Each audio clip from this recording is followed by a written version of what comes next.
نحمده ونصلي على سید الانبیاء والمرسلین اما بعد فاعوذ باللہ من الشیطان الرجیم بسم اللہ الرحمن الرحیم۔ آج ہم سیکھنے کی کوشش کریں گے درس مصابات اور اس کے علاوہ نماز کے بارے میں مختلف قسم کی باتیں اور اقوال اور حدیث رسول اور جو بڑے بزرگوں نے ان کے نماز کے بارے میں فرمائی ہیں وہ ہم سیکھنے کی کوشش کریں گے انشاءاللہ عز و جل۔ درس مساوات۔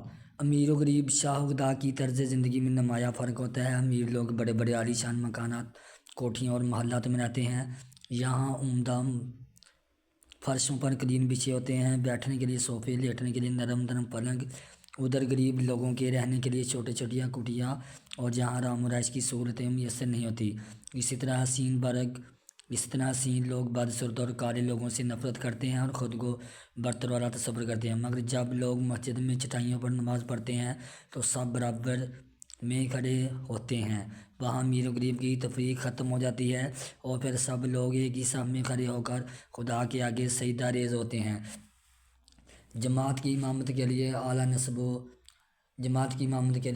حسب و نسب، رنگ و روپ، قومیت، عہدہ، منصب، امارت، غربت کا کوئی خیال نہیں رکھا جاتا، بلکہ علم و عقل، فضل خداوندی، تقوی اور طہارت کے پیش نظر ہر شخص امامت کا مستحق ٹھہر سکتا ہے۔ جماعت میں کسی شخص کو ذاتی برتری کی بنا پر دوسرے کو اس کی جگہ سے ہٹانے کی اجازت نہیں، حتیٰ کہ نماز میں کسی کو نفرت کی نگاہ سے دیکھنا جائز نہیں ہے۔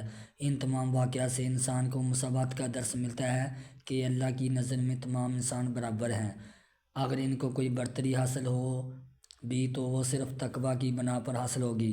اس مساوات سے انسان کو سبق حاصل کرنا چاہیے کہ غریبوں سے نفرت مت کرو اور معاشرے کے افراد کو اپنے جیسا ہی خیال کرو۔ ترقی پسند مسلمان اور نماز۔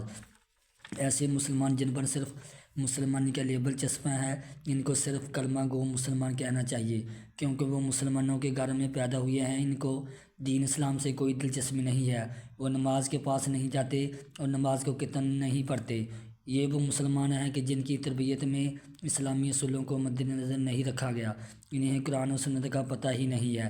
اس کی وجہ یہ ہے کہ ایسے لوگوں کی نشو و نما غیر ملکی اثرات کے زیر اثر ہوتی ہے، چنانچہ وہ اس حد تک پہنچ جاتے ہیں کہ نماز کو ایک بیکار اور وقت ضائع کرنے کے عمل کے مترادف سمجھتے ہیں۔ غیر ملکی اثرات میں سب سے پہلی چیز جو ہمارے سامنے آتی ہے وہ یہ ہے کہ تقسیم دولت کا انسانوں کی زندگی کے ساتھ گہرا تعلق ہے۔ دنیا میں تقسیم دولت کے جو نظریات ملتے ہیں ان میں سے ایک تو انفرادی ہے کہ سرمایہ جتنا جو شخص چاہے حاصل کرے، اور دوسرا اجتماعی ہے کہ سرمایہ تمام قوم کے قبضے میں ہو اور اسے قوم ہی کی بہتری کے لیے خرچ کیا جائے، جیسے عام زبان میں اشتراکی نظام کہتے ہیں۔ ان دونوں نظاموں میں ضابطہ حیات کو دولت کے متحد کیا گیا ہے، لیکن اسلام کے ضابطہ حیات میں نظام دولت مذہب کے متحد ہے اور اسلام افراد پر کچھ پابندیاں عائد کرتا ہے، مگر ان دونوں نظاموں میں جائز و ناجائز طریقے سے انسان کے پیش نظر صرف دولت کا اصول ہے۔ مسلمان قوم پچھلی چند صدیوں سے ان نظریات سے بڑی شدت سے متاثر ہوئی ہے اور موجودہ مسلمانوں کی اکثریت نے اپنی زندگی کو لیبل کے طور پر مذہب اسلام کے دائرے میں رکھا ہوا ہے، مگر اپنی زندگی کے اصل مقصد یعنی اللہ کی عبادت کو ترک کر کے صرف دولت کے حصول کی طرف لگایا ہوا ہے۔ چنانچہ مسلمانوں کی جدید نسل جو کہ کالجوں، اسکولوں اور یونیورسٹیوں میں زیر تعلیم ہے، وہ سرحد سے ذہنی طور پر اشتراکیت اور سامراجیت کی طرف مائل ہو گئی ہے۔ اس کا نتیجہ یہ نکلا ہے کہ مسلمانوں کے وہ ذہن جو ترقی پسند کہلاتے ہیں وہ اپنے آپ کو مسلمان تو کہلاتے ہیں، مگر اپنے آپ کو مذہب کی پابندیوں سے آزاد سمجھتے ہیں، کیونکہ وہ مذہبی پابندیوں کو فرسودگی سمجھتے ہیں۔ لہٰذا جب اس جدید مکتب فکر کے مسلمان سے نماز کے بارے میں بات چیت کی جاتی ہے اور ان کو نماز کی طرف بلایا جاتا ہے تو وہ کہتے ہیں کہ نماز پڑھنے سے ہمیں کیا ملے گا۔ وہ کہتا ہے چلو میں نماز پڑھتا ہوں، لیکن کیا نماز کا فوری اثر یہ پڑے گا کہ مجھے دولت حاصل ہو جائے گی، میرا کاروبار چل جائے گا، مجھے شہرت مل جائے گی؟ کیا نماز پڑھنے سے ملازمت مل جائے گی؟ یا انسان بھوکا ہو تو اس کو نماز کی عوض روٹی ملنی چاہیے؟ میری غربت دور ہونی چاہیے؟ اصل میں وہ لو اور دو کے نظریہ کے تحت بے صبری کا ثبوت دیتا ہے اور نماز پڑھنے کے عوض اللہ سے یکدم مادی منافع مانگتا ہے اور کہتا ہے کہ لو جی میں نماز پڑھتا ہوں، مجھے تو سرمایہ ملتا نہیں، اور فلاں جو نماز نہیں پڑھتے کتنے امیر کبیر ہیں، کتنی جائیداد کے مالک ہیں، کتنا کاروبار ہے۔ اللہ ان کو لاکھوں روپیہ دے رہا ہے لیکن مجھے کچھ نہیں ملتا۔ نماز سے اس دوری کی اصل وجہ یہ ہے کہ مسلمان کی نئی نسل کی تربیت میں مذہبی بنیادوں کی بجائے بچپن ہی سے ذہنی طور پر اہل مغرب کی رنگینیوں کی دعوت دی گئی ہے۔ اگر کوئی خلوص نیت سے نماز پڑھے اور اللہ سے کشائش رزق کی دعا کرے تو ایسا کبھی نہیں ہوتا کہ اللہ تعالیٰ اس مسلمان کی التجا اور پکار کو نہ سنے اور اس کو مال و دولت عطا نہ فرمائے۔ اس لیے نماز اپنا فرض سمجھ کر ہر مسلمان کو ادا کرنی چاہیے۔ نماز اور تزکیہ نفس۔ انسانیت کا عروج اور فلاح اسی میں ہے کہ انسان کا نفس شرع محمدی کے تابع ہو اور یاد الہی میں فنا ہو جائے اور نفس اللہ تعالیٰ کی فرما برداری میں چوں تک نہ کرے۔ اس کے لیے تربیت کی ضرورت ہے اور نفس کو وہ تربیت نماز سے حاصل ہوتی ہے۔ قرآن کی اصطلاح میں تزکیہ نفس سے مراد یہ ہے کہ نفس کو گناہوں سے بچا کر نیکی اور اطاعت الہی میں مگن کیا جائے اور عبادت الہی میں درجہ کمال تک پہنچایا جائے۔ چنانچہ اس کے متعلق ارشاد باری تعالیٰ ہے قد افلح من تزکی وذکر اسم ربہ فصلی، بے شک اس نے فلاح پائی جو پاک ہوا اور اپنے پروردگار کا نام لیا پھر نماز پڑھی۔ نفس کو جب سکون حاصل ہوتا ہے اور اللہ کی نعمتیں خوب حاصل ہوتی ہیں اور ظاہری مصائب و علام نہیں ہوتے تو نفس اللہ کی اطاعت کو چھوڑ کر سرکشی کی طرف مائل ہو جاتا ہے، شہوت پرستی کی طرف توجہ دیتا ہے، کھانے پینے کی طرف خوب جھکا دیتا ہے، اپنے آپ کو دوسرے کے مقابلے میں اعلیٰ اور بلند خیال کرنے لگتا ہے۔ مگر جب نفس کو کوئی تکلیف آتی ہے تو روتا ہے اور اللہ پر شکوہ کرتا ہے، تقدیر کو برا بھلا کہتا ہے کہ ہماری قسمت میں ہی یہ تمام مصیبتیں لکھی ہیں، خدا کی بے ادبی کرتا ہے، حتیٰ کہ کفر اور سرکشی کی طرف لوٹ جاتا ہے۔ نماز نفس کی اس کیفیت کو دور کرنے میں مدد دیتی ہے کیونکہ نماز پڑھنے کے لیے انسان کو معمولی سی ظاہر تکلیف اٹھانا پڑتی ہے، اس سے نفس میں تکلیف برداشت کرنے کی ہمت پیدا ہوتی ہے۔ نماز معرفت حق سے روشناس کرانے کا ایک زینہ ہے، وہ اللہ کی مدد سے مشکلات پر صبر کرتا ہے۔ جب اللہ تعالیٰ اس پر اپنے انعام و کرام کی بارش کرتا ہے اور اس سے طرح طرح کی نعمتیں میسر آتی ہیں تو وہ ان پر اللہ کا شکر کرتا ہے اور یہ تمام نعمتیں اس کو روشن ضمیر کی بدولت ملتی ہیں اور روشن ضمیری کے لیے نماز ہی اولین وسیلہ ہے۔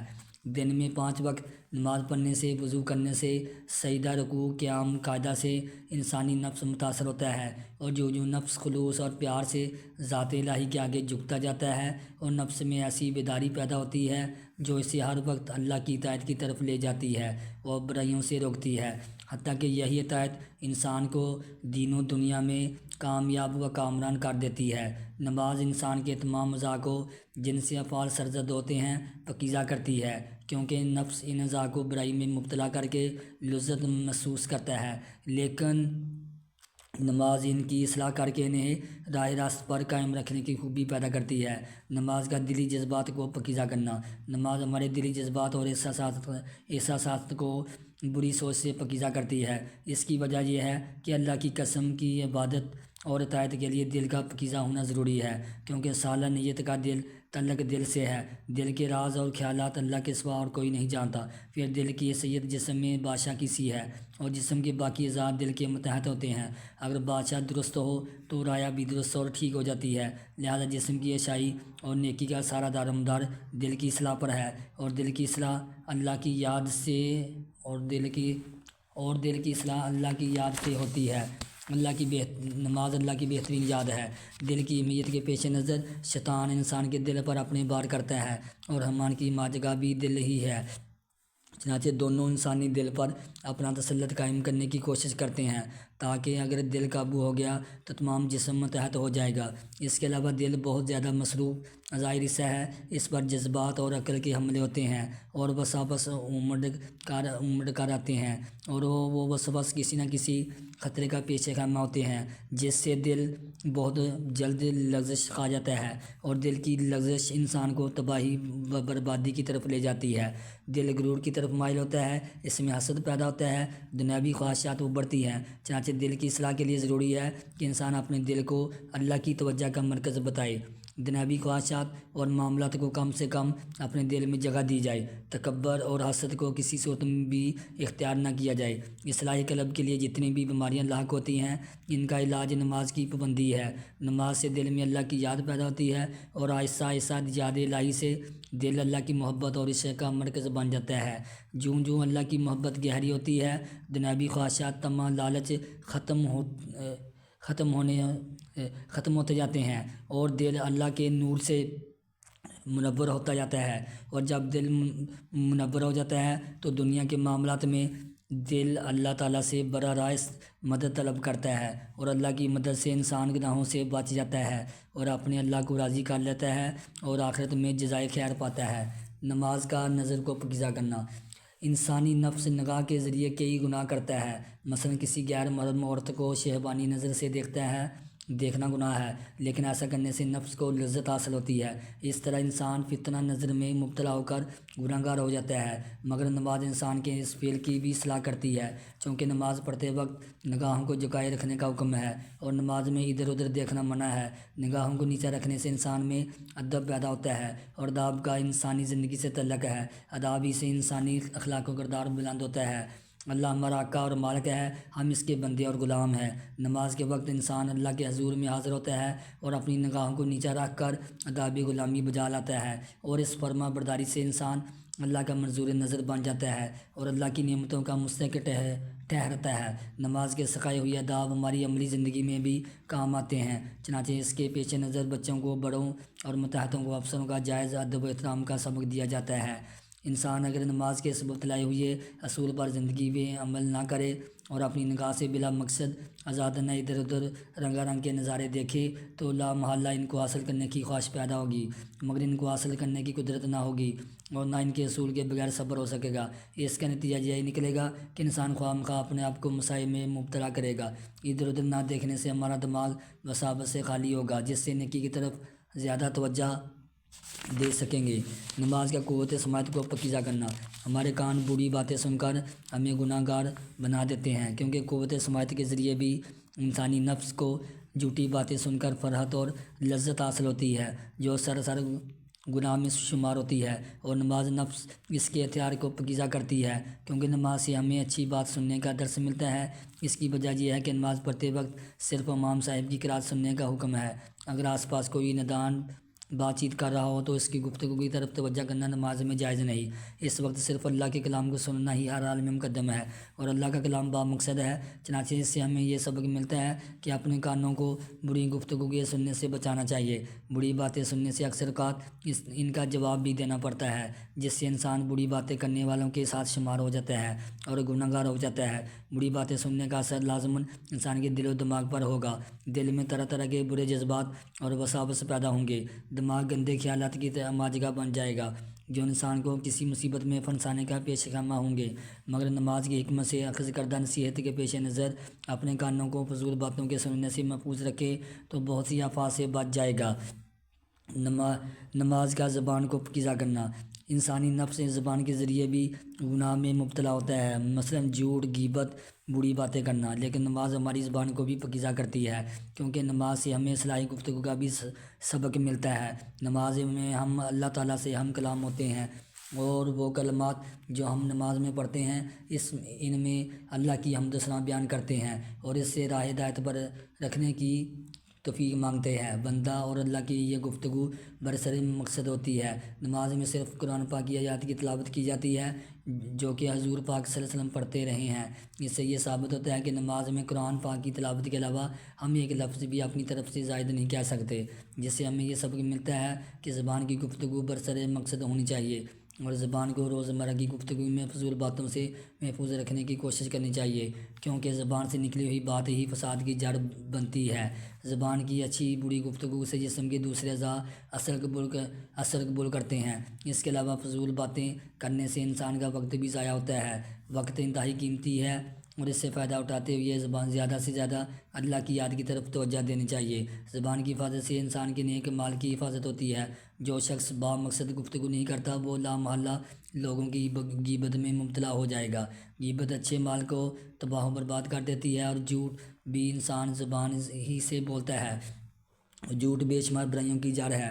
پھر اس کا یہ بھی نقصان ہے کہ ہماری بری گفتگو کا ریکارڈ کرامن کاتبین تیار کر لیتے ہیں، جو روز قیامت اللہ کے حضور پیش کیا جائے گا۔ اور اس وقت برے مال کی وجہ سے دوزخ کے عذاب کا مزہ چکھنا پڑے گا۔ سارے گفتگو جس کا بنیادی تصور ہمیں نماز سے ملتا ہے ہمیں بے شمار اوصاف پیدا کر سکتی ہے جن پر عمل پیرا ہو کر انسان بے شمار برائیوں سے بچ سکتا ہے، اور صرف زبان کی حفاظت کرنے سے انسان عذاب جہنم سے بچ جائے گا۔ مگر زبان کی حفاظت کا بنیادی درس ہمیں نماز ہی سے ملتا ہے۔ نماز کے ذریعے اصلاح شکم، پیٹ کی حبس انسان کو گناہوں کی بربادی میں بہت دور تک لے جاتی ہے، کیونکہ پیٹ ہی لذت نفس کا سب سے بڑا آلہ ہے، لیکن نماز اس کی اصلاح کرتی ہے۔ اسلام نے پیٹ کی اصلاح اور حفاظت کے لیے خصوصی احکامات دیے ہیں، کیونکہ اس کا تعلق جسمانی قوتوں کی پرورش سے ہے۔ اگر ان کی پرورش صالح ہو تو جسم کے تمام مزاحیہ افعال نیکی کی طرف مائل ہوں گے۔ حرام غذا، فضول کھانے، ضرورت سے زائد کھانے سے انسان کو صحیح عبادت کی توفیق حاصل نہیں ہوتی، اور ایسا شخص نیک کام کرنے سے محروم رہتا ہے۔ زیادہ کھانے سے انسان کا جسم بوجھل ہو جاتا ہے، خوراک کی قوت اعضاء میں فتنہ پیدا کرتی ہے، بیہودہ کاموں کی طرف رغبت ہوتی ہے، شرمگاہ شہوت انگیز جذبات کا تقاضا کرتی ہے، جس کی بنا پر انسان سے بیہودہ حرکات سرزد ہونے کا اندیشہ ہوتا ہے۔ انسان کی آنکھیں خواہ حسن پرستی کا شکار ہوتی ہے، جس سے بے شمار برائیاں جنم لیتی ہے اور شہوت انگیز گناہ کر بیٹھتا ہے۔ پھر اگر انسان حرام کمایا ہوا کھائے تو اور بھی برے اثرات ظاہر ہوں گے۔ نماز پڑھنے کے لیے انسان کا جسم ہلکا پھلکا ہونا چاہیے، کیونکہ اگر زیادہ خوراک کھائی ہوگی بدن بوجھل ہوگا، آنکھوں میں نیند کا غلبہ ہوگا، اعضاء سست ہوں گے، کوشش کے باوجود کوئی کام کرنا مشکل ہوگا، نماز پڑھنے سے غافل ہو جائے گا اور نہ ہی آسان طریقے سے کوئی عمل سر انجام دے سکے گا۔ اس لیے نماز پڑھنے کے لیے ہمیں اپنی شکم کی اصلاح کرنا پڑے گی، اور پیٹ کی اصلاح کے لیے حرام شیء ناجائز ذرا سے کمائے ہوئے رزق سے بچنا پڑے گا، جس وجہ سے ہم چوری، سود، رشوت، بے ایمانی، ناجائز منافع خوری سے بچ جائیں گے اور بے شمار گناہوں سے اجتناب ہو جائے گا، اور یہ تمام فوائد صرف نماز ہی کی بدولت حاصل ہوں گے۔ بیان کردہ تاثرات سے معلوم ہوا کہ انسان کے جسم کے مختلف اعضاء یعنی دل، آنکھ، کان، زبان اور پیٹ انسان کو برائی میں ملوث کرنے کا ذریعہ بنتے ہیں، اور نفس ان کو اعلی کار بنا کر انسان کو جہنم کی طرف لے جاتا ہے۔ لیکن نماز جسم کے تمام افعال کی اصلاح کرتی ہے اور انہیں ہر ممکن طریقے سے شریعت کے تابع چننے کا درس دیتی ہے۔ اس طرح انسان کو پاکیزگی حاصل ہوتی ہے اور نماز تزکیہ نفس کا ذریعہ بنتی ہے۔ تعمیر سیرت میں نماز کا کردار۔ افراد اور قوم کی تعمیر میں نماز نمایاں کردار ادا کرتی ہے، کیونکہ دنیاوی و روحانی کامیابی حاصل کرنے کے لیے عمل اور محنت کی اشد ضرورت ہوتی ہے۔ کوئی کام بھی بیٹھے بٹھائے خود بخود نہیں ہو جاتا، حتیٰ کہ کھانا کو ہمارے سامنے پک کر تیار رکھا ہو تو جس وقت تک ہم اپنے ہاتھوں کو حرکت میں نہ لائیں گے، نوالا توڑ کر اپنے منہ میں نہ ڈالیں گے، اس وقت تک کھانا خود بخود ہمارے منہ میں نہیں جا سکتا۔ اس سے ثابت ہوا کہ کسی کام کو پایہ تکمیل تک پہنچنے کے لیے عمل اور محنت کی ضرورت پیش آتی ہے۔ مسلمانوں کو اسلامی ضابطہ حیات کے مطابق زندگی بسر کرنے کے لیے ان دونوں چیزوں کو اپنانے کی ضرورت ہے، کیونکہ اسلام میں نہ ہی بالکل سست اور قاہر رہنے کی اجازت ہے، نہ ہی دولت اکٹھا کرنے کے لیے دن رات ایک کرنے کے لیے حکم دیا ہے، بلکہ اسلام میں معتدل درمیانی راستہ اختیار کرنے کا حکم ہے۔ نماز سے ہمیں استدلال، محنت اور عمل کی تربیت حاصل ہو سکتی ہے۔ نماز کے لیے انسان کو عملی طور پر اٹھ کر مسجد میں یا گھر میں یا کسی اور مقام پر پہنچنا پڑتا ہے، پھر وضو کرنا پڑتا ہے، پھر اللہ کے حضور میں کھڑا ہونا پڑتا ہے۔ رکوع سجود قاعدہ کے لیے انسان کو اٹھ بیٹھ کر نماز کے ارکان ادا کرنے پڑتے ہیں، اور اس میں عمل کا دخل ہے۔ اگر کوئی بیٹھے بٹھائے بلا وجہ خیال یا تصور میں نماز ادا کرنا چاہے تو ایسا نہیں کر سکتا، کیونکہ بلا وجہ ایسا کرنے کا حکم نہیں ہے۔ اس سے معلوم ہوا کہ نماز سے بنیادی فائدہ یہ حاصل ہوتا ہے کہ نماز سے انسان میں عمل صالح کی عادت پڑتی ہے۔ نماز پڑھنے کے لیے انسان کو جسمانی طور پر کچھ نہ کچھ محنت مشقت بھی اٹھانا پڑتی ہے، یعنی سردیوں میں شدت کی سردی میں ٹھنڈے پانی سے وضو کرنا، کاروباری اور قیمتی وقت سے وقت نکالنا، گرمیوں کی چلتی ہوئی گرم لو میں آرام کو چھوڑ کر نماز میں حاضر ہونا، اس محنت اور مشقت سے انسان کی تربیت ہوتی ہے۔ محنت اور مشقت کی عادت کے علاوہ بچوں کو اکثر بچپن ہی سے نماز پڑھنے کی عادت ڈال دی جائے تو وہ لڑکپن اور جوانی کے عالم میں صراط مستقیم کی طرف راغب ہو جاتے ہیں اور برائیوں سے بچ جاتے ہیں، اور نماز پڑھنے کی وجہ سے ان میں نیک کام کرنے کی طرف توجہ مائل ہو جاتی ہے، جس کا نتیجہ یہ نکلتا ہے کہ راسخ العقیدہ مسلمان بن جاتے ہیں۔ نماز سے مجموعی طور پر افراد اور ملت میں مندرجہ ذیل اچھے خصائل پیدا ہوتے ہیں، جن سے مسلمان نیک سیرت بن کر ایک مثالی معاشرہ کے فرد بن جاتے ہیں۔ علمی بصیرت کو فروغ دینے میں نماز کا حصہ۔ نماز دینی علم اور علمی بصیرت کو بھی فروغ دینے میں اہم کردار ادا کرتی ہے، کیونکہ امامت کے فرائض سر انجام دینے کے لیے ضروری ہے کہ امام صاحب ایسے عالم ہوں جو قرآن، حدیث اور علوم شرعیہ کا علم رکھتے ہوں۔ تقویٰ اور پرہیزگاری میں دوسروں سے بڑھ کر ہوں۔ اس لیے لوگ امام کے رتبہ کو حاصل کرنے کے لیے لامحالہ علم حاصل کریں گے، اور علم بھی ایسا جو دنیاوی نہیں بلکہ دین سے متعلق ہو۔ اس طرح نماز معاشرہ میں علم و فضل کی ترقی کے لیے بھی کارگر ثابت ہوگی، چنانچہ لوگوں میں علم سیکھنے اور سکھانے کا جذبہ پیدا ہوگا، اور اچھا معاشرہ وہی تصور کیا جاتا ہے جس میں علم رکھنے والے لوگوں کی تعداد زیادہ ہو۔ رسول اکرم صلی اللہ علیہ وسلم نے فرمایا کہ امامت کے فرائض وہ شخص انجام دے جو سب سے زیادہ علم رکھتا ہو۔ ایک دفعہ ایک مقام سے کچھ لوگ مسلمان ہونے کے لیے آئے۔ آپ صلی اللہ علیہ وسلم نے ان سے فرمایا کہ تم میں جس کو قرآن زیادہ یاد ہو وہ امام بنے۔ اتفاق سے ان میں قرآن سب سے زیادہ کم سن بچے کو یاد تھا، چنانچہ مسلمانوں نے اس کم سن بچے کو امام مقرر کر دیا۔ اس سے ظاہر ہوتا ہے کہ لوگوں میں نماز کی بدولت علم حاصل کرنے کا جذبہ جنم لیتا ہے۔ موجودہ دور میں امام اگر پیشوانہ ہوں گے ہیں اور وہ دینی علم کو اللہ کی رضا کی خاطر حاصل نہیں کرتے بلکہ پیشہ کے طور پر پیٹ پالنے کے لیے حاصل کرتے ہیں، ایسے علم کا کچھ فائدہ حاصل نہیں ہوتا۔ اسلامی نماز کی ترویج میں نماز کا کردار۔ ارشاد باری تعالیٰ ہے کہ مسجدوں میں نماز کے لیے کپڑے پہن کر جاؤ، کیونکہ لباس انسان کی زینت ہے۔ وحشیانہ دور میں اکثر لوگ لباس نہیں پہنتے تھے اور صرف اپنی شرمگاہ کو کسی چیز سے ڈھانپ لیتے تھے، مگر اسلام نے جسم کو ڈھانپنے کا حکم دیا، کیونکہ جسم کی لباس سے ستر پوشی کرنے سے شرم و حیا پیدا ہوتی ہے، اور شرم و حیا اعمال صالحہ کا ایک ضروری جذبہ ہے۔ اسی فادیت کے پیش نظر نماز پڑھنے کی شروط میں سے ایک شرط یہ ہے کہ مردوں کا جسم کم از کم ناف سے گھٹنے تک اور عورتوں کا جسم پیشانی سے پاؤں تک چھپانا ضروری ہے، مگر سنت اور حسن طریقہ یہ ہے کہ مرد ہاتھ، پاؤں اور چہرے کو چھوڑ کر تمام جسم پر لباس پہنے۔ چنانچہ نماز کی اس شرط سے ہمیں یہ سبق ملتا ہے کہ مرد اور عورت ایسا لباس پہنے جس سے جسم کے تمام اعضاء نمایاں طور پر ننگے نہ ہوں، اور نہ لباس اتنا عمدہ اور نماشی ہو جیسے پہن کر انسان کا نفس غرور کی طرف مائل ہو جائے، بلکہ لباس سیدھا سادہ عام طرز کا ہونا چاہیے۔ مغرب کی متمدن قومیں لباس کے استعمال میں حد سے آگے نکل گئی ہیں۔ زیب و زینت، حسن و رائش کی ذاتی کی وجہ سے بے غیرت، بے شرم اور بے حیا ہو گئی ہے۔ خاص کر عورتیں نیم برہنہ لباس استعمال کرتی ہیں یا ایسا بریک لباس استعمال کرتی ہیں جس میں سے جسم نظر آتا ہے، اور ایسا لباس انسانوں کو اخلاقی اور مذہبی لحاظ سے تباہی کی طرف لے جا رہا ہے۔ معاشرے کی ایسی عورتیں نماز پڑھنا شروع کر دیں تو نتیجہ یہ نکلے گا کہ ان کو برہنہ لباس چھوڑ کر شریفانہ طرز کا لباس پہننا پڑے گا، جو شرم و حیا اور عزت کی علامت ہے۔ اسلام سے قبل عرب کے بدستر ستر پوشی کی طرف خاص توجہ نہیں دیتے تھے۔ بدو، اور یہاں تک کہ اکثر بدو عورتیں حج کے لیے آتی تو برہنہ یا نیم اوریانی کی حالت میں طواف کرتی تھیں۔ اوریانی سے عورت کی عصمت اور عفت پر زد پڑتی ہے، مگر اسلامی تعلیمات کے ذریعے سے عربوں کو ستر پوشی کی تعلیم دی گئی، اور یہ تعلیم انہیں نماز قائم کرنے کی بدولت حاصل ہوئی۔ نماز اور مجاہدانہ انصاف کی تعمیر۔ مسلمان کا فرض ہے کہ وہ خود اللہ کا مطیع و فرما بردار بندہ بنے، مگر اس کا یہ فرض اپنی ذاتی اصلاح اور بندگی تک محدود نہیں، بلکہ ساتھ ساتھ یہ حکم بھی ہے کہ وہ دنیا کو خدا کا مطیع و فرما بردار بندہ بنانے کی کوشش کرے اور زمین پر اللہ کا قانون نافذ کرے اور اللہ کے پیغام کو دنیا کے گوشہ گوشہ میں پھیلا دے۔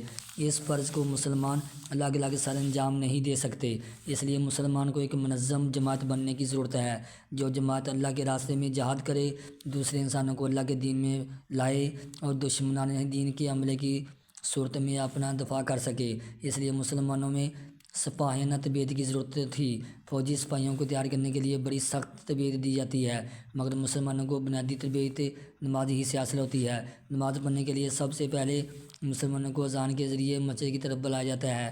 مسلمان بلاوا سن کر مسجد کی طرف آتے ہیں، یا بالکل ایسے ہی ہیں جس طرح فوجیوں کو پریڈ کے لیے بلایا جاتا ہے۔ پھر نماز میں اٹھنے بیٹھنے سے ہلکی سی پریڈ ہو جاتی ہے، اور اس سے مسلمانوں میں مجاہدانہ انصاف پیدا ہوتے ہیں۔ پھر نمازیہ میں امام کی اطاعت کا سبق ملتا ہے۔ جماعت کے ساتھ جب ہم نماز پڑھتے ہیں تو امام کی مطابقت کے علاوہ ہم اپنی مرضی سے کوئی حرکت یا فعل سرزد نہیں کر سکتے۔ جب امام کانوں تک ہاتھ اٹھاتا ہے تو ہر مقتدی اس کی پیروی کرتا ہے۔ امام جیسے ہی رکوع کرتا ہے، سجدہ کرتا ہے، قاعدہ کرتا ہے، اٹھتا ہے یا بیٹھتا ہے تو نمازیوں کو بھی ویسے ہی کرنا پڑتا ہے۔ اس طرح نماز ہمیں ہر صورت میں امام کی اطاعت سکھاتی ہے، اور یہ بیگانہ فوج میں کمانڈر کے حکم کی اطاعت کی طرح ہے۔ سخت اور مشکل وقت کے لیے نماز استقامت کا سبق دیتی ہے۔ جاڑوں میں جبکہ سرد سخت سردی ہوتی ہے، پانی ٹھنڈا یک ہوتا ہے، ہوا سرد ہوتی ہے، مگر نمازیوں کو وضو کرنا پڑتا ہے۔ صبح کے وقت گرم گرم لاش کو چھوڑ کر مسجد میں جانا پڑتا ہے۔ گرمیوں میں جبکہ دوپہر کے وقت سخت لو چلتی ہے، ظہر کے وقت دھوپ کی سخت شدت ہوتی ہے، گھر سے مسجد تک جانا محال ہوتا ہے، آرام کا وقت ہوتا ہے، مگر نمازیوں کو مسجد میں نماز ادا کرنے کے لیے آنا پڑتا ہے۔ عصر کے وقت جب شہروں میں دیہاتوں میں لہو لہب کا سماں ہوتا ہے، بازاروں میں رونق ہوتی ہے، سیرگاہوں میں خوبصورت نظارے، پھر عشاء کے وقت رات جس کی طریقے میں کیا کچھ ہوتا ہے، کلبوں کی رنگیں محفلیں اور ہوٹلوں کے لذت قدر انسانوں کو اپنی طرف دعوت دے رہے ہوتے ہیں۔ ان راحتوں کو چھوڑ کر نماز کی طرف آنا اور ان تمام راحتوں اور تکلیفوں سے بے پرواہ ہو کر عمل کی طرف آنا پڑتا ہے۔ یہ چھوٹی چھوٹی تکلیف برداشت کر کے انسان میں سخت سے سخت مشکل کو برداشت کرنے کے لیے ہمت پیدا ہو جاتی ہے، جو کہ ایک دلیر اور بہادر سپاہی میں ہوتی ہے۔ نماز کی تمام مشقتیں اصل میں ہم کو غیروں کے مقابلے کے لیے تیار کرتی ہیں، تاکہ بے وقت ضرورت مسلمان کو دشمن دین کے خلاف ہمت اور شجاعت سے مقابلہ کر سکے۔ نماز اور پابندی وقت کا فروغ۔ پابندی وقت کا یہ مطلب ہے کہ ہر کام کو اس کے وقت مقررہ پر انجام دیا جائے، مگر اکثر لوگ وقت کی پابندی کا خیال نہیں رکھتے، لیکن وہ نادان یہ نہیں جانتے کہ وقت کتنی قیمتی چیز ہے۔ پابندی وقت کا سب سے بڑا فائدہ یہ ہوتا ہے کہ ہر کام اعتدال پر رہتا ہے۔ ہم دیکھتے ہیں کہ پوری کائنات کا نظام وقت کی پابندی کے ساتھ چل رہا ہے۔ دن رات اپنے وقت پر آتے ہیں، موسم اپنے وقت پر تبدیل ہوتا ہے، چاند اپنے وقت مقررہ پر گھٹتا بڑھتا ہے۔ وقت کی پابندی ہر شعبے میں ضروری ہے۔ دنیا کا کوئی شخص اس وقت تک کامیاب نہیں ہو سکتا جب تک کہ وہ وقت کی پابندی نہیں کرے گا، اور انسان کی عملی زندگی کا راز وقت کی پابندی میں ہے۔ انسان فطرتاً آرام پسند اور راحت طلب ہے، چنانچہ اس کو وقت کا پابند بنانے کے لیے ضروری ہے کہ بعض کام مقررہ وقت میں سے ضرور کروائے جائیں۔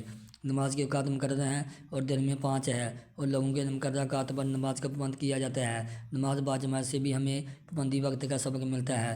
جب انسان میں پابندی کی عادت پڑ جاتی ہے تو وہ کاموں کو مقررہ وقت پر سر انجام دینے لگتا ہے، جس سے کام حسن اور بخوبی سر انجام پاتے ہیں، اور اس طرح سے انسان کی کارکردگی کا معیار دوسرے لوگوں کی نظر میں زیادہ ہو جاتا ہے، اور وقت کی پابندی سے انسان عہد بھی انسانی سے پورا کر سکتا ہے، مگر یہ پابندی نماز قائم کرنے کی بدولت حاصل ہوتی ہے۔ نماز اور جماعتی نظم و نسق کا فروغ۔ مذہب معاشرہ عمدہ نظم و نسق سے پیدا ہوتا ہے۔ نظم و نسق معاشرہ میں ریڑھ کی ہڈی کی سی حیثیت رکھتا ہے، کیونکہ انسانی زندگی کا کوئی پہلو بھی نظم و نسق کے بغیر نشو و نما نہیں پا سکتا۔ پھر قوم کی بقا کے لیے بھی نظم و نسق بہت ضروری ہے۔ جو قومیں نظم و نسق کو پس پوش ڈال دیتی ہیں، وہ صفحہ ہستی سے مٹ جانے کے آثار پیدا کر لیتی ہے۔ نماز باجماعت سے ہمیں نظم و نسق کا درس ملتا ہے۔ نماز باجماعت میں مسلمان صف در صف کھڑے ہوتے ہیں، ایک دوسرے کے ساتھ کندھا بے کندھا ملا کر کھڑے ہوتے ہیں، رکوع سجود قاعدہ، حتیٰ کہ جماعت میں شریک لوگوں کو یکساں حرکت کرنا پڑتی ہے، جو نظم و نسق کا ایک نمونہ پیش کرتے ہیں۔ جو لوگ 5 وقت نماز ادا کرتے ہیں، ان میں نظم و نسق کا احساس رہتا ہے، چنانچہ وہ نظم و نسق قائم رکھنے میں اس اصول کو مد نظر رکھتے ہیں جو انہیں نماز سے حاصل ہوتا ہے۔ نمازی حضرات قواعد و ضوابط کی پابندی میں دوسرے عام لوگوں کی نسبت نمایاں ہوتے ہیں۔ جماعت کے نظم و نسق میں امام کی پیروی ضروری ہوتی ہے۔ یہ اس امر کی رہنمائی کرتی ہے کہ خاندانوں کے افراد کو اپنے کنبے کے سربراہ کے حکم کی تعمیل کرنی چاہیے۔ اگر ہر کوئی اپنی مرضی سے زندگی گزارنے کے اصولوں کو رد کرے گا اور من مانی کرتا پھرے گا تو گھر کا نظم و نسق ختم ہوگا اور خاندان بد نظمی کا شکار ہو جائے گا۔ نماز اور اصلاح معاشرہ۔ انسانی فطرت کا تقاضا ہے کہ وہ مختلف اوقات میں ایک جگہ اکٹھا ہو کر اٹھنا بیٹھنا پسند کرتا ہے، چنانچہ اسی تقاضے کے پیش نظر مذاہب میں لوگ مختلف اجتماعات منعقد کرتے ہیں، جن کو دوسرے لفظوں میں تہواروں کا نام دیا گیا ہے۔ ان اجتماعات میں اسلام میں روزانہ کی نمازیں، ہفتہ میں جمعہ کی نمازیں، پھر سال میں 2 عیدوں کی نمازیں اور مکہ مکرمہ میں حج کا عظیم اجتماع قابل ذکر ہے۔ اسلام میں یہ اجتماعات نماز ہی کی بدولت ہے، جو قومیں مذہبی پابندیوں سے آزاد ہو کر اپنے رجحان کو اصلی اجتماعات کی طرف سے ہٹا کر نمائشوں، کلبوں، کانفرنسوں، جلسے جلوسوں کی طرف لگاتی ہیں، اور آخر ان بڑے اجتماعات کی بدولت اپنے آپ کو برائیوں اور بد اخلاقیوں میں ملوث کر لیتی ہے۔ یہ اجتماعات ایسے ہیں جن کی آڑ میں بے شمار برائیاں انسانیت کا گلا گھونٹنے کے لیے دبی بیٹھی ہیں، چنانچہ ایسی محفلوں میں رقص و سرور، شراب نوشی، قمار بازی، بد نظری، بدکاری، رشک و حسد، قتل و غارت کی وارداتیں ہوتی ہیں۔ میلے ٹھیلے جن میں سوائے تماش بینی کے اور کچھ بھی نہیں ہے۔ یہ اجتماعات ایسے ہیں جو انسان کو سیدھی راہ سے کھینچ کر برائی کی طرف لے جاتے ہیں۔ اور انسان بدترین گناہوں اور فتنہ فساد میں مبتلا ہو جاتا ہے، جس سے شیطان انسانوں کو دوزخ کی طرف لے جانے میں کامیاب ہو جاتا ہے۔ اسلام نے انسان کو ایسے برے اعتماد سے بچانے کے لیے نمازوں کے ذریعے پاکیزہ اعتماد کا تصور دیا ہے، جس سے انسانی فطرت کا تقاضا بھی پورا ہو جاتا ہے اور ملت کو بے شمار فوائد بھی حاصل ہو جاتے ہیں۔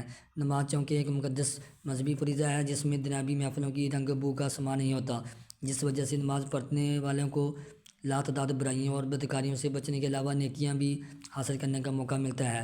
اسلامی اعتماد سے ایک یہ بھی فائدہ حاصل ہوتا ہے کہ یہ اعتماد دنیا کے تمام گوشوں میں ہوتے ہیں جہاں جہاں مسلمان آباد ہیں، جس سے تمام دنیا میں ایک عالمگیر برادری کے رشتے کا تصور ملتا ہے، اور ایسی اجتماعیت کا تصور دوسرے مذاہب میں بہت کم ملتا ہے۔ نماز کی روحانی کیفیات۔ نماز کی روحانی کیفیات خشوع و خضوع سے پیدا ہوتی ہیں، جس کا مطلب خشیت الہی پیدا کرنا ہے۔ لغت کے اعتبار سے اس کے معنی بدن جھکا ہونا، آواز کو پست کرنا اور نگاہ نیچی رکھنا ہے۔ نماز میں خشوع و خضوع سے مراد یہ ہے کہ بندہ نماز میں پوری طرح اپنی معبود حقیقی کی طرف متوجہ ہو، اس کی ہیبت اور جلالت کا خوف دل پر طاری ہو اور جسم میں عاجزی اور مسکینی ہو۔ دراصل یہ کہ ایسی کیفیت ہے کہ جس پر وارد ہوتی ہے وہی جانتا ہے۔ اللہ تعالیٰ نے خشوع کے متعلق قرآن مجید میں مندرجہ ذیل مقامات پر ارشاد فرمایا ہے، قد افلح المؤمنون، بے شک مومنین نے فلاح پائی جو اپنی نمازوں میں خشوع کرنے والے ہیں۔ میں ہی خدا ہوں، میرے سوا کوئی معبود نہیں، تو اے موسیٰ میری عبادت کر اور میری یاد کے لیے نماز کو قائم رکھ۔ ایک آیت میں بھی یہ بھی فرمایا، الذین ھم علی صلاتہم دائمون، جو اپنی نماز ہمیشہ ادا کرتے ہیں۔ ان آیات سے معلوم ہوا کہ نماز پڑھتے وقت انسان اللہ سے اپنا تعلق وابستہ کیے ہوتا ہے، لہذا بندے کے لیے ضروری ہے کہ اس تعلق میں خشوع قائم کرے تاکہ اس کے جذبہ عبادت پر اللہ تعالیٰ کی رحمت کا نزول رہے۔ اور نماز پڑھتے وقت رحمت الہی کا نزول تجلیات کی صورت میں ہوتا ہے، اس لیے نماز میں جو شخص جتنا اللہ کی طرف متوجہ ہوگا اتنی ہی زیادہ تجلیات اس پر نمودار ہوتی ہیں۔ اگر نماز میں خشوع پیدا نہیں ہوتا تو بندہ اللہ کی رحمت سے دور رہتا ہے، لہذا دل سے خشوع کا زوال فلاح کا زوال ہے۔ اوپر فرمایا گیا کہ میرے ذکر کے لیے نماز قائم کرو، پس جب نماز ذکر خدا بندی کے لیے ہوگی تو اس میں ادھر ادھر کے خیالات کیسے آ سکتے ہیں؟ یہی وجہ ہے کہ ایک اور مقام پر اللہ تعالیٰ نے فرمایا، یا الذین آمنوا لا تقربوا الصلاۃ وانتم سکارى حتی تعلموا ما تقولون، اے ایمان والو نماز کے قریب نہ جاؤ جبکہ تم نشہ میں ہو، جہاں تک کہ تم کو معلوم ہو جائے کہ تم کیا کہہ رہے ہو۔ نشے کی حالت میں انسان کی توجہ قائم نہیں ہوتی، جس سے خشوع و خضوع کا قائم ہونا ہوتا ہے، اس لیے نشے کی حالت میں نماز پڑھنا منع کر دیا گیا، کیونکہ تمام نمازیں دل کا حاضر رہنا ضروری ہے، اور نشے میں دل کیسے حاضر رہے گا؟ ایک روز رسول خدا صلی اللہ علیہ وسلم کے روبرو چوری کا ذکر آیا تو حضور صلی اللہ علیہ وسلم نے فرمایا کہ چوریوں میں سے سب سے بری کون سی چوری ہے؟ صحابہ کرام نے کہا کہ اللہ اور اس کا رسول ہی بہتر جانتے ہیں۔ حضور صلی اللہ علیہ وسلم نے فرمایا سب سے بری چوری نماز کی چوری ہے۔ صحابہ کرام نے عرض کیا کہ حضور کوئی شخص نماز میں چوری کیسے کر سکتا ہے؟ حضور صلی اللہ علیہ وسلم نے فرمایا وہ شخص نماز میں چوری کرتا ہے جو اپنے رکوع اور سجدوں کو مکمل نہیں کرتا اور قرات پوری نہیں کرتا اور اس کی نماز میں خشوع نہیں ہوتا۔ خشوع اور خضوع کو سمجھنے کے لیے ذرا یہ بات ذہن میں رکھیں کہ نماز کی ایک خاص ظاہر نصیحت ہے، جیسے نماز کے جسم یا صورت کہا جاتا ہے، مگر نماز کے اس جسم کی ایک حقیقت ہے جسے نماز کی روح کہتے ہیں اور جسے خشوع کہا جاتا ہے، لہذا نماز ادا کرتے وقت اس کی روح کو بھی قائم کرنا چاہیے۔ اگر نماز کی روح قائم نہ کی جائے گی تو وہ نماز ایک مردہ جسم کی طرح ہوگی۔ پھر روح کے ساتھ نماز کے آداب کو بھی قائم کرنا چاہیے۔ نماز کی اصل روح بارگاہ رب العزت کے میں دل کی عاجزی اور حضوری ہے، کیونکہ نماز کا اصل مقصد یہ ہوتا ہے کہ دل اللہ کی محبت کی طرف اتنا راغب ہو کہ خوف الہی اور تعظیم خدا بندی اور اللہ کی اطاعت جسم کے ہر عضو سے ظاہر ہو، کوئی لمحہ بھی یاد الہی سے خالی نہ ہو۔ اس لیے قرآن پاک میں ہے کہ نماز قائم میں رکھو تاکہ مجھے یاد رکھ سکو۔ اور پھر رسول اکرم صلی اللہ علیہ وسلم نے فرمایا کہ کتنے لوگ ایسے ہیں کہ انہیں نماز سے سوائے رنج و تکلیف کی اور کچھ حاصل نہیں ہوتا، اور یہ اس لیے ہوتا ہے کہ وہ صرف جسم سے ظاہر نماز ادا کرتے ہیں اور دل غافل ہوتے ہیں۔ پھر آپ صلی اللہ علیہ وسلم نے فرمایا بہت سے وہ لوگ ہیں جو نماز پڑھتے ہیں لیکن ان کی نماز کا 6واں یا 10واں حصہ ہی لکھا جاتا ہے، کیونکہ نماز کا صرف وہی حصہ لکھا جاتا ہے جس میں دل حاضر ہوتا ہے۔ پھر آپ صلی اللہ علیہ وسلم نے فرمایا کہ نماز یوں ادا کرو جیسے کہ آپ کسی کو الوداع کر رہے ہیں، یعنی کہ بغیر حق جو کچھ بھی ہے اس کو ودا کر رہے ہو۔ نبی کریم صلی اللہ علیہ وسلم، صحابہ کرام اور بزرگان دین نماز کی روح کو قائم کرنے اور نماز میں اللہ تعالیٰ کی طرف اس قدر متوجہ ہوتے کہ وہ دنیا سے بے خبر ہو جاتے۔ رسول پاک صلی اللہ علیہ وسلم اگر کسی وقت باتوں میں مشغول ہوتے اور نماز کا وقت آ جاتا تو وہ نماز میں اس طرح مشغول ہوتے کہ گویا وہ ان لوگوں کو پہچانتے ہی نہیں ہیں جن سے وہ نماز سے قبل باتیں کر رہے تھے۔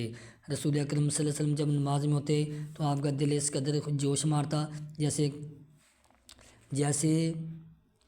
جیسے گرم تانبے کی دیگ آگ پر جوش کھا رہی ہو اور آواز دے رہی ہو۔ حضرت علی جب نماز ادا کرتے تو ان کے جسم پر لرزہ طاری ہو جاتا، رنگ بدل جاتا اور کہا کرتے تھے کہ اس امانت کو اٹھانے کا وقت آ پہنچا ہے جس کو ساتوں آسمان اور زمین اٹھانے کی ہمت نہ کر سکے۔ اللہ کے بندے نماز میں اپنے دل کو بے حد عجز و انکساری کے ساتھ حاضر کرتے ہیں، کیونکہ دل اگر نماز میں اللہ کی طرف متوجہ نہیں ہوگا تو رحمت خداوندی کا حقدار کس طرح ٹھہرے گا۔ اس کی مثال یوں سمجھیے جیسا کہ کسی شہنشاہ یا سربراہ کے دربار میں اس کے غلام حاضر ہوں اور اپنی زبان سے اس کی مداح سرائی کریں، لیکن ان کی توجہ کا مرکز بادشاہ کی ذات نہ ہو بلکہ خیال ان کا کہیں اور پہنچا ہو اور نہ بادشاہ کی طرف صحیح طرح دیکھ رہے ہوں، تو بادشاہ کہے گا کہ کس کی مداح سرائی کر رہے ہو کہ دل تمہارا کہیں اور ہے مگر میرے حضوری بننے آئے ہو، حتیٰ کہ وہ بادشاہ ان کو جھڑک دے گا کہ جاؤ، ایسی حاضری کی مجھے کیا ضرورت ہے۔ بالکل اسی طرح جب ہم اللہ کے دربار میں حاضر ہوتے ہیں مگر ہماری حاضری میں توجہ اور محبت نہ ہو تو ایسی حاضری کو اللہ کے تن قبول نہیں فرماتا۔ چنانچہ ایسی نمازیں جن کی روح قائم نہ ہو پڑھنے سے کیا فائدہ۔ ہم دنیا داروں کی نمازوں میں بے پناہ ادھر ادھر کے خیالات امڑ کر آتے ہیں۔ بعض اوقات ایسی بات نماز میں یاد آ جاتی ہے جو کہ انسان کے وہم و گمان میں نہیں ہوتی، اور یہ سب شیطانی وسواس کا دخل ہوتا ہے۔ چنانچہ صحیح نماز قائم کرنے کے لیے بھی اللہ ہی سے توفیق اور مدد مانگنی چاہیے اور شیطانی وسواس سے اللہ کی پناہ مانگنی چاہیے، تو اللہ کی مدد ہی سے نماز کی صحیح روح پیدا ہو سکتی ہے۔ حضرت داتا گنج بخش نے اس کے متعلق بیان کیا ہے کہ مشائخ کی ایک جماعت کہتی ہے کہ نماز درگاہ حق میں حاضر ہونے کا ذریعہ ہے، دوسری جماعت کہتی ہے کہ نماز خود سے طائب ہو جانے کا نام ہے۔ جو لوگ غائب ہوتے ہیں وہ نماز میں حاضر ہوتے ہیں، جو پہلے حاضر ہوں وہ نماز میں غائب ہو جاتے ہیں، جیسا کہ قیامت میں روایت باری کے مقام پر جو لوگ روایت سے بہرہ یاب ہوں گے وہ پہلے غائب ہوں گے تو حاضر ہو جائیں گے، جو حاضر ہوں گے وہ غائب ہو جائیں گے۔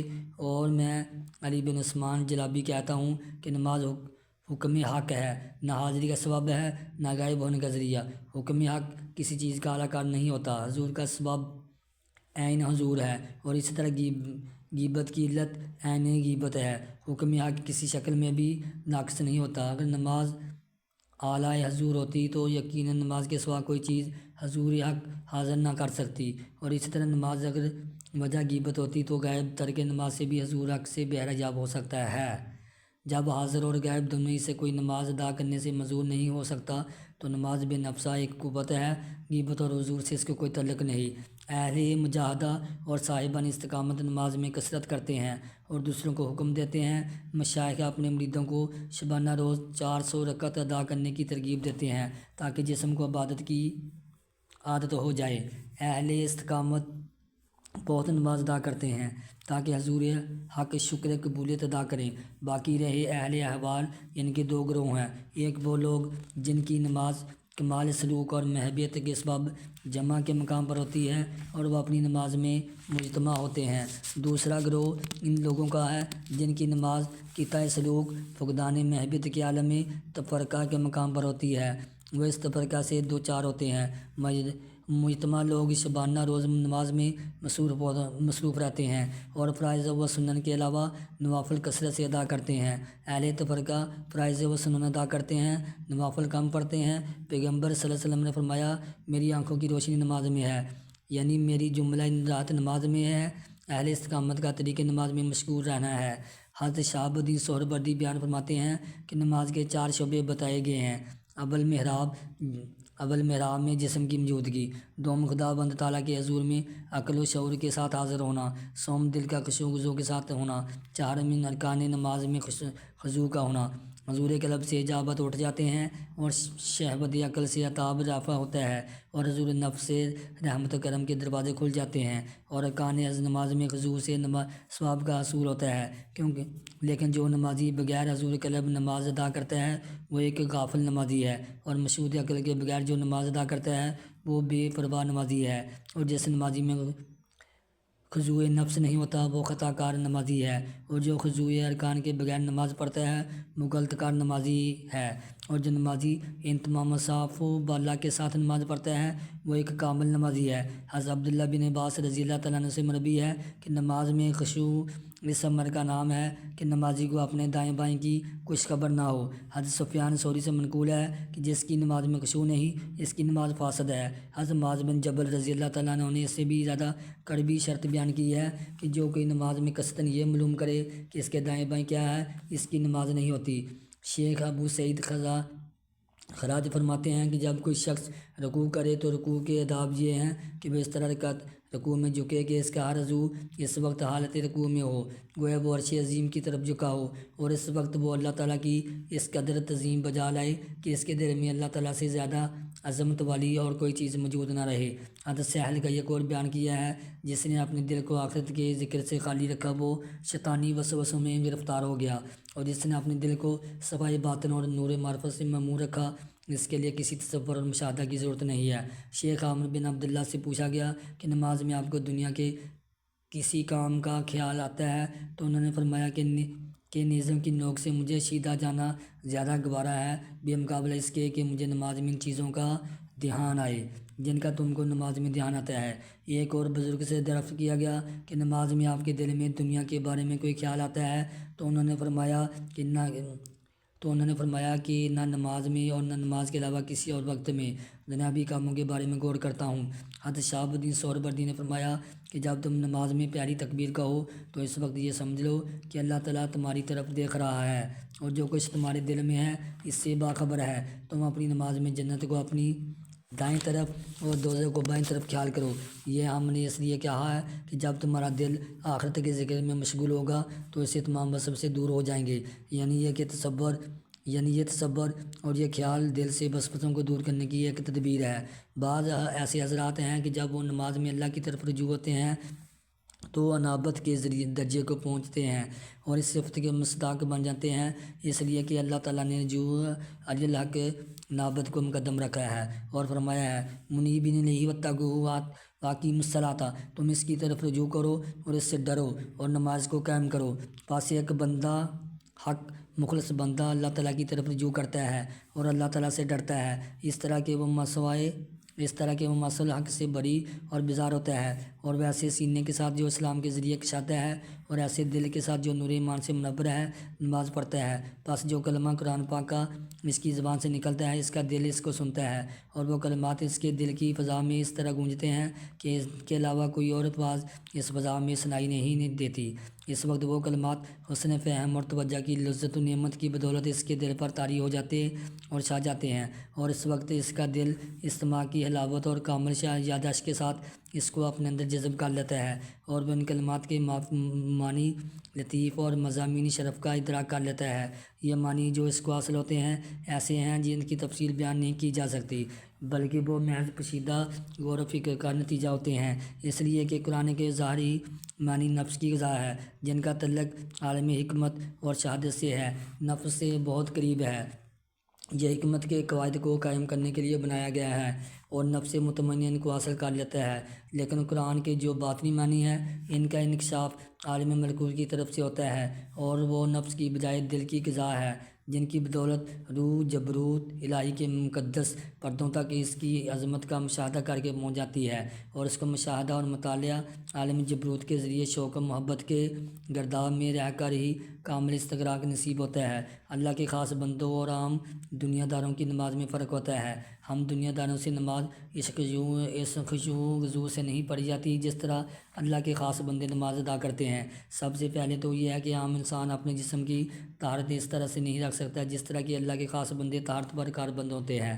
عام لوگ اتنی توجہ سے نماز نہیں پڑھتے بلکہ اکثر لوگوں کو یہ معلوم نہیں ہوتا کہ میں زبان سے کیا کہہ رہا ہوں، اور دنیا داری کے بارے میں طرح طرح کے خیالات ابھرتے ہیں اور توجہ اللہ کی طرف سے ہٹ کر دنیا داری میں کھو جاتی ہے۔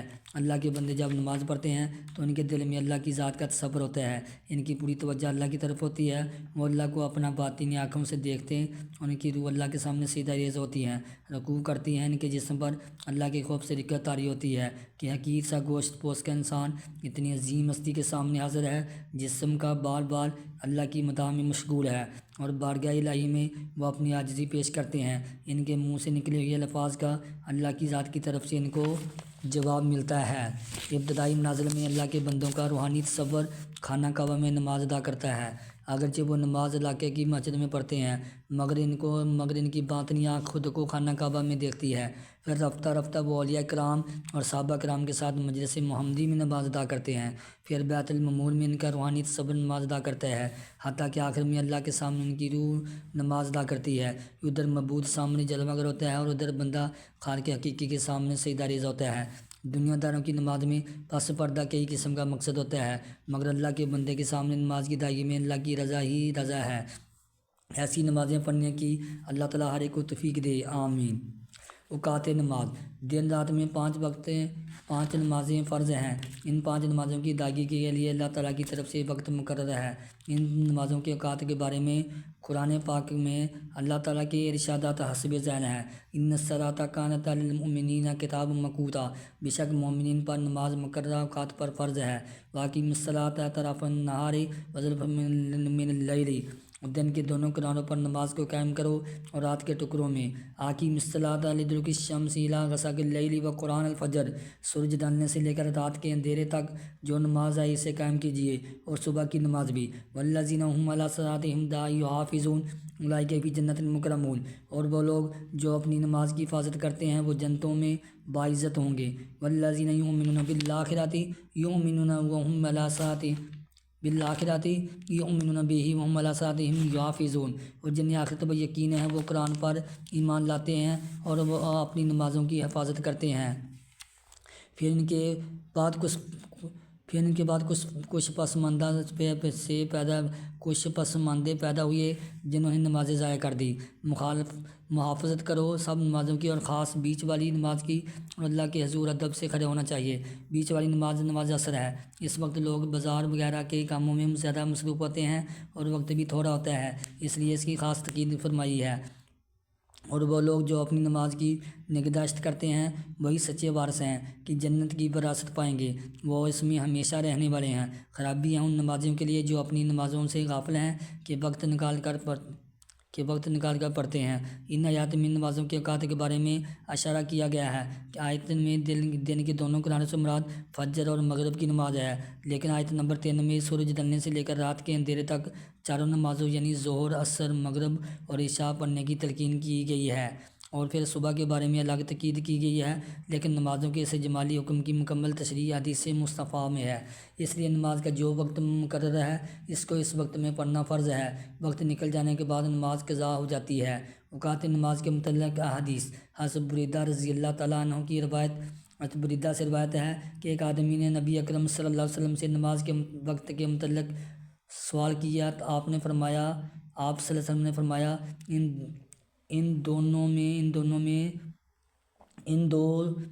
ان دو دنوں میں ہمارے ساتھ نماز پڑھ۔ جب سورج کا زوال ہو آپ نے حضرت بلال کو حکم دیا کہ اذان کہے، پھر اس کو حکم دیا کہ ظہر کی اقامت کہے، پھر اس کو حکم دیا کہ ایسے کہ نماز قائم کر جبکہ سورج بلند، سفید اور صاف تھا، پھر اس کو حکم دیا کہ اس نے مغرب کی نماز قائم کی جب سورج غروب ہوا، پھر اس کو حکم دیا اس نے عشاء کی نماز قائم کی جس وقت شفق غائب ہوگی، پھر اس کو حکم دیا اس نے فجر کی نماز قائم کی جب فجر نمودار ہوئی۔ جب دوسرا دن ہوا بلال کو حکم دیا کہ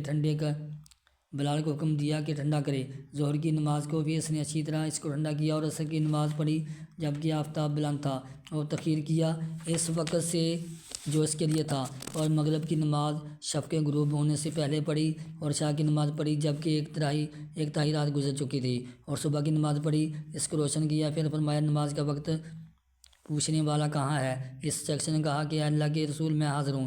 فرمایا تمہاری نماز کا وقت ان 2 وقتوں کے درمیان ہے جس کو تم نے دیکھ لیا ہے۔ حضرت ابن عباس کی روایت: حضرت ابن عباس سے روایت ہے کہ کہا کہ رسول اللہ صلی اللہ علیہ وسلم نے فرمایا، بیت اللہ کے نزدیک جبریل علیہ السلام نے میری 2 بار امامت کی، مجھ کو ظہر کی نماز پڑھائی اور سورج کا سایہ تسمہ کے برابر تھا، اور عصر کی نماز پڑھائی جب ہر چیز کا سایہ اس کی مانند ہو گیا، اور مغرب کی نماز پڑھائی جب روزہ دار افطار کرتا ہے، اور عشاء کی نماز پڑھائی جب شفق غائب ہوئی، اور فجر کی نماز پڑھائی جب کھانا اور پینا روزہ دار پر حرام ہوتا ہے۔ جب دوسرا دن ہوا، مجھ کو ظہر کی نماز پڑھائی جب اس کا سایہ اس کی مانند تھا، اور عصر کی نماز پڑھائی جب اس کا سایہ 2 مثل کی مانند ہوگا، اور مغرب کی نماز پڑھائی جس وقت روزہ دار افطار کرتا ہے، اور عشاء کی نماز پڑھائی 1/3 رات گزرنے پر، اور فجر کی نماز پڑھائی جب اچھی طرح روشنی ہوئی۔ پھر میری طرف دیکھا اور کہا، اے محمد صلی اللہ علیہ وسلم، یہ وقت تو اس سے پہلے انبیاء کا ہے، اور وقت ان دونوں وقتوں کے درمیان ہے۔ نمازوں کے مسنون اوقات۔ نماز فجر کا وقت صبح صادق سے لے کر سورج طلوع ہونے تک ہے۔ صبح صادق سے مراد صبح کے وقت وہ روشنی ہے جو مشرق کی طرف آسمان کے کناروں پر ظاہر ہوتی ہے، پھر یہی روشنی آہستہ آہستہ پورے آسمان پر پھیل جاتی ہے۔ صبح صادق سردیوں میں تقریباً 1.5 گھنٹہ اور گرمیوں میں تقریباً 1.25 گھنٹے سورج نکلنے سے پہلے ظاہر ہوتی ہے۔ نماز فجر کے وقت کے بارے میں رسول اکرم صلی اللہ علیہ وسلم کی حدیث حسب ذیل ہے۔ سورج نکلنے سے پہلے نماز فجر۔ حضرت ابو ہریرہ سے روایت ہے، کہا کہ رسول اللہ صلی اللہ علیہ وسلم نے فرمایا، جس شخص نے سورج نکلنے سے پہلے 1 رکعت پا لی، پس اس نے صبح کی نماز پا لی، اور جس نے 1 رکعت عصر کی سورج غروب ہونے سے پہلے پا لی، اس نے عصر کی نماز پا لی۔ اس حدیث سے یہ مسئلہ واضح ہوتا ہے کہ جو شخص سورج نکلنے سے پہلے نماز کی 1 رکعت پا لے تو اس کی نماز ہو جائے گی، لیکن کوشش یہی ہونی چاہیے کہ سورج نکلنے سے پہلے نماز بہرحال پڑھ لی جائے۔ فجر کی نماز اندھیرے میں پڑھنے کا مسئلہ۔ حضرت عائشہ سے روایت ہے کہ رسول اللہ صلی اللہ علیہ وسلم صبح کی نماز پڑھتے، عورتیں اپنی چادروں میں لپٹی ہوئی پھرتی، اندھیرے کے سبب ان کو پہچانا نہ جاتا تھا۔ اس حدیث پاک میں یہ بات بیان کی گئی ہے کہ رسول اکرم صلی اللہ علیہ وسلم صبح کی نماز اس وقت پڑھا کرتے تھے جبکہ ابھی کچھ اندھیرا ہی ہوتا، جس کے باعث سے عورتوں کو پہچانا نہ جاتا۔ اس سے معلوم ہوا کہ اندھیرے میں نماز پڑھ لینا درست ہے، اور اس کی وجہ یہ تھی کہ صحابہ کرام جب مسجد نبوی میں شب بیدار رہتے تو رسول اکرم صلی اللہ علیہ وسلم صبح کی نماز جلدی پڑھا دیتے تاکہ وہ بعد میں تھوڑا آرام کر لیں۔ اس لیے رمضان مبارک میں یا سردیوں کے موسم میں اندھیرے ہی میں اس نماز پڑھ لینا درست ہے، لیکن عام حکم یہ ہے کہ فجر کی نماز نہ زیادہ دن چڑھے پڑھو نہ ہی زیادہ اندھیرے میں، بلکہ اس وقت پڑھو جبکہ آدمی ایک دوسرے کو آسانی سے پہچان لے۔ نماز فجر اجالے میں پڑھنا زیادہ بہتر ہے۔ نماز فجر صبح کے اجالے میں پڑھنا مستحب ہے، کیونکہ رسول اکرم صلی اللہ علیہ وسلم نے فجر کی نماز اسفار یعنی اجالے میں پڑھنے کا حکم دیا اور اسے زیادہ ثواب کا باعث قرار دیا۔ روایت ہے، رافع بن خدیج سے کہا، انہوں نے سنا میں نے رسول اکرم صلی اللہ علیہ وسلم فرماتے تھے، صبح کی نماز روشنی میں پڑھو کہ اس میں بہت اجر ہے۔ فجر کی نماز میں اندھیرے اور اجالے کا مسئلہ۔ مندرجہ بالا حدیث کے مطابق صبح کی نماز میں تاخیر مستحبہ، لیکن اندھیرے میں بھی پڑھنا جائز ہے، تو پھر کون سی بات بہتر ہے؟ اس سلسلے میں عرض کی یہ ہے کہ رمضان مبارک میں سحری کے بعد اگر نماز اندھیرے میں پڑھ لی جائے تو کوئی حرج نہیں۔ ایسے ہی سردیوں کے موسم میں اندھیرے میں نماز پڑھ لینے میں بھی کوئی حرج نہیں۔ ایسے ہی حاجیوں کے لیے مزدلفہ میں نہایت اول وقت میں فجر پڑھنا مستحب ہے۔ ایسے ہی عورتوں کے لیے فجر کی نماز اول وقت یعنی اندھیرے میں پڑھنا مستحب ہے۔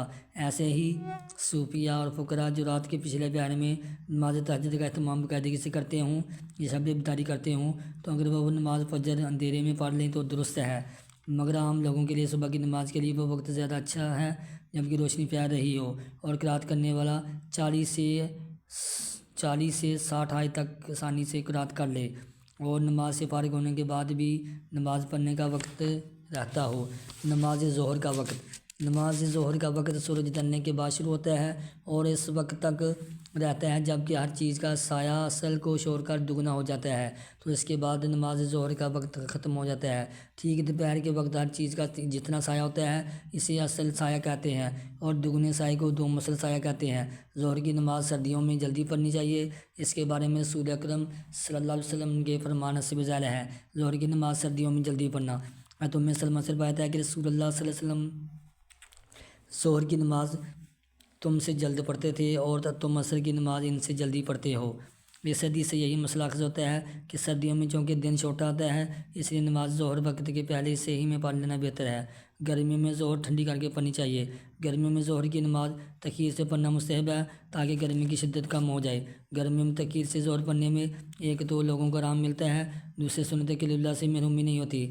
گرمیوں میں سورج ڈھلنے کے فوراً بعد مساجد میں آنا عام حالات سے زیادہ تکلیف کا باعث ہوتا ہے، خاص کر جہاں مسجد دور ہو، تو اس لیے گرمیوں میں ظہر ٹھنڈی کرنے کا حکم ہے۔ لیکن مسئلہ یہ ہے کہ گرمیوں میں اگر کہیں ظہر کی جماعت اول وقت میں ہوتی ہے تو مستحب وقت کے لیے جماعت کا ترک کرنا جائز نہیں۔ سردیوں میں ظہر میں جلدی اور گرمیوں میں تاخیر کے بارے میں رسول اکرم صلی اللہ علیہ وسلم کی حدیث یہ ہے۔ حضرت انس سے روایت ہے کہ رسول اللہ صلی اللہ علیہ وسلم جس وقت گرمی ہوتی نماز کو ٹھنڈا کر کے پڑھتے اور جب سردی ہوتی جلدی پڑھتے۔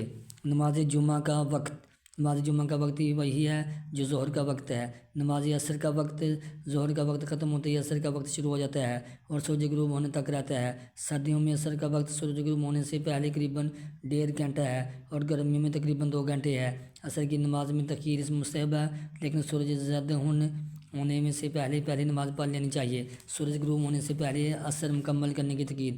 حضرت ابو ہریرہ سے روایت ہے کہ رسول اللہ صلی اللہ علیہ وسلم نے فرمایا، جس نے عصر کی نماز کی 1 رکعت پا لی سورج غروب ہونے سے پہلے، بس چاہیے کہ وہ اپنی نماز کو مکمل کرے، اور جب صبح کی نماز سے 1 رکعت پا لے اور اس سے پہلے کہ سورج طلوع ہو وہ اپنی نماز کو پورا کرے۔ اس حدیث سے یہ مسئلہ واضح ہوتا ہے کہ جو شخص سورج غروب ہوتے وقت نماز عصر پڑھنا شروع کرے اور 1 رکعت پڑھ لے تو وہ اپنی نماز مکمل کر لے۔ ایسا کرنا بحالت مجبوری ہے، لیکن نماز عصر کو اپنے وقت ہی پر پڑھ لینا زیادہ بہتر ہے، کیونکہ مسئلہ یہ ہے کہ سورج کے غروب ہونے کے وقت نماز نہیں ہوتی، اس لیے سورج غروب ہونے سے پہلے ہی عصر پڑھ لینا درست ہے۔ سورج کی بلندی میں عصر پڑھنا۔ حضرت انس سے روایت ہے کہ رسول اللہ صلی اللہ علیہ وسلم عصر کی نماز پڑھتے جبکہ سورج بلند اور زندہ ہوتا۔ جانے والا والی مدینہ کی طرف جاتا، ان کے پاس پہنچتا، سورج بلند ہوتا، مدینہ کے بعض والی 4 کوس یا اس کے مانند فاصلہ پر تھے۔ اس حدیث پاک میں یہ بات ہے کہ رسول اکرم صلی اللہ علیہ وسلم عصر کی نماز اس وقت پڑھ لیتے تھے جبکہ سورج بلند ہوتا، اور اس حدیث میں اس بات کا ذکر بھی کیا گیا ہے کہ سورج اتنا بلند ہوتا تھا جس میں 4 کوس کا فاصلہ طے ہو سکتا ہے، اور 1 کوس کا فاصلہ طے کرنے میں تقریباً آدھا گھنٹہ لگتا ہے۔ اس سے ثابت ہوا کہ تقریباً 2 گھنٹے جب سورج غروب ہونے میں رہتے ہوں تو نماز عصر کا وقت شروع ہو جاتا ہے۔ نماز مغرب کا وقت۔ سورج غروب ہونے کے بعد نماز مغرب کا وقت شروع ہو جاتا ہے اور مغرب کی طرف سفید روشنی باقی رہنے تک رہتا ہے۔ غروب آفتاب کے بعد مغرب کی طرف آسمان کے کنارے پر جو روشنی ہوتی ہے اسے شفق کہتے ہیں، اور شفق غائب ہونے تک مغرب کا وقت رہتا ہے۔ محمد بن عمرو بن حسن بن علی سے روایت ہے کہ ہم نے جابر بن عبداللہ سے نبی صلی اللہ علیہ وسلم کی نماز کے متعلق دریافت کیا، کہا کہ آپ ظہر کی نماز دوپہر ڈلتے پڑھتے اور عصر کی نماز جبکہ سورج زندہ ہوتا اور مغرب جس وقت سورج غروب ہوتا، اور عشاء کی نماز اگر لوگ جلد اکٹھے ہو جاتے تو جلد پڑھ لیتے اور اگر دیر سے جمع ہوتے تو دیر سے پڑھتے، صبح کی نماز اندھیرے میں پڑھتے۔ اس حدیث پاک میں اگرچہ 5 نمازوں کے اوقات بیان کیے گئے ہیں، لیکن نماز مغرب کے بارے میں یہ کہا گیا کہ سورج غروب ہوتے ہی نماز مغرب کا وقت شروع ہو جاتا ہے، اس لیے مغرب کا افضل وقت بالا اتفاق یہ ہے کہ غروب آفتاب کے بعد فوراً پڑھ لی جائے۔ رسول اکرم صلی اللہ علیہ وسلم مغرب کی نماز اس وقت پڑھتے جب سورج چھپ جاتا۔ اس کے بارے میں آپ کی حدیث یہ ہے، روایت ہے کہ جو سلمہ بن اکوع ہے کہ رسول اکرم صلی اللہ علیہ وسلم اس وقت مغرب پڑھا کرتے تھے جب آفتاب ڈوب جاتا اور پردے میں چھپ جاتا۔ نماز مغرب کا افضل وقت غروب آفتاب کے بعد فوری ہے اور بلا عذر تاخیر کرنا مکروہ ہے، کیونکہ حضرت رافع بن خدیج صحابی کا بیان ہے کہ ہم لوگ رسول اکرم صلی اللہ علیہ وسلم کے ساتھ نماز مغرب ایسے وقت میں ادا کر کے باہر نکلتے کہ ہم میں سے ہر شخص اپنے تیر گرنے کی جگہ دیکھتا۔ نماز عشاء کا وقت۔ عشاء کی نماز کا وقت مغرب کی سمت شفق کی سفیدی ختم ہونے سے شروع ہوتا ہے اور رات کے پچھلے حصے تک رہتا ہے۔ جب صبح صادق کی سفیدی ظاہر ہو جائے تو عشاء کا وقت ختم ہو جاتا ہے، لیکن عشاء میں تاہی رات تک تاخیر مستحب ہے اور آدھی رات تک جائز ہے، اور اس کے بعد بصورت مجبوری جائز ہے۔ حضرت عائشہ سے روایت ہے کہ صحابہ کرام نماز عشاء شفق غائب ہونے سے لے کر 1/3 رات تک کے درمیان تک پڑھتے تھے۔ ہر بہرکیف عشاء کی نماز وقت شروع ہونے کے بعد پڑھ لینی چاہیے، کیونکہ حضرت ابو ہریرہ سے روایت ہے کہ رسول اکرم صلی اللہ علیہ وسلم نے فرمایا کہ اگر مجھے یہ خیال نہ ہوتا کہ میری امت پر عشاء کی نماز میں آدھی رات تک تاخیر کرنا گزرے گا تو میں انہیں آدھی رات تک تاخیر کا حکم دیتا۔ اس سے یہ ثابت ہوتا ہے کہ عشاء اول وقت میں ہی پڑھ لینا زیادہ مناسب ہے۔ عشاء کی نماز میں تخیر کا بیان۔ عشاء کی نماز تخیر سے پڑھنے کے بارے میں رسول اکرم صلی اللہ علیہ وسلم کی حدیث سے بھی ظاہر ہے۔ حضرت جابر بن حمزہ سے روایت ہے کہ نبی صلی اللہ علیہ وسلم تمہاری نمازوں کی مانند نماز پڑھا کرتے تھے، اور عشاء کی نماز کو تمہاری نماز سے کچھ دیر سے پڑھتے اور نمازیں سبق پڑھا کرتے تھے۔ حضرت ابو سعید سے روایت ہے کہ ہم نے ایک مرتبہ نبی صلی اللہ علیہ وسلم کے ساتھ عشاء کی نماز پڑھی، پس آپ تشریف نہ لائی، جہاں تک کہ آدھی رات گزر گئی۔ پس فرمایا اپنی جگہوں کو لازم پکڑو۔ ہم اپنی جگہ پر بیٹھے رہے، پھر فرمایا لوگوں نے نماز پڑھ لی ہے اور سو گئے ہیں اور اپنے سونے کی جگہ پکڑی ہے، اور تحقیق تم ہمیشہ نماز میں جب تک انتظار کرتے ہو نماز کا، اگر ضعیف کا ضعف اور بیمار کی بیماری نہ ہوتی تو میں اس نماز کو آدھی رات تک مؤخر کر دیتا۔ نماز وتر کا وقت وہی ہے جو عشاء کا وقت ہے، لیکن نماز عشاء سے قبل وتر نہیں پڑھے جا سکتے، کیونکہ عشاء اور وتر میں ترتیب فرض ہے۔ اس لیے ضروری ہے کہ پہلے عشاء کی نماز پڑھی جائے، پھر اس کے بعد وتر پڑھے جائیں۔ اگر کسی نے جان بوجھ کر عشاء کی نماز سے پہلے وتر پڑھ لے تو ادا نہ ہوں گے۔ ہاں، اگر بول کر وتر عشاء سے پہلے پڑھ لیے یا بعد کو معلوم ہوا کہ عشاء بغیر وضو کی پڑھی تھی اور وتر وضو کے ساتھ پڑھے تھے تو وہ وضو کر کے عشاء کی نماز پڑھے، لیکن وتر جو پہلے پڑھ لیے ہیں وہ ادا ہو گئے، ان کو دہرانا ضروری نہیں۔ صدق اللہ العظیم۔